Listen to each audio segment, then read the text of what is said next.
0 ignition, and liftoff of Benatar 5 with LADEE. LADEE had been in orbit since October.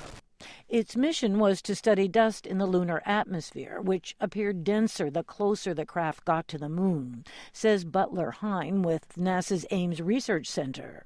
He spoke via Skype. It's almost a continuous shroud around the moon, and some of the production of the dust is done by meteoroid impacts to the moon, and that's kind of a continuous rain on the moon, and so the source of the dust is kind of a continuous thing. LADEE detected traces of argon, methane, carbon dioxide, and other substances, but its observations determined that dust would not pose a problem for any future lunar missions. This preliminary phase of the mission, a number a of new firsts. technology was successfully tested with a fourth instrument called the Lunar Laser Communications Demonstration.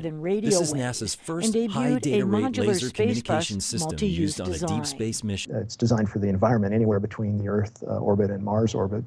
It's even designed as a lunar lander configuration, so you can take some of the bus modules, put them together in a fashion where it could land on the moon.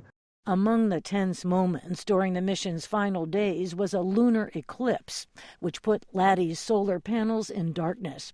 For 4 hours, the craft had to depend on its battery to protect its systems from freezing. We basically prepared the spacecraft ahead of the eclipse, where we turned off the science instruments to conserve power. We turned on and off different heaters, or configured them to go on and off, and then we let it fly through the eclipse. But LADEE did not need much more power. The craft was programmed to self-destruct on the far side of the moon, away from the historic sites where astronauts have landed. It continued to gather and send data in its last days as it flew just 2 kilometers above the lunar surface, lower than a commercial airliner, en route to the planned crash. Rosanne Skirble, VOA News, Washington.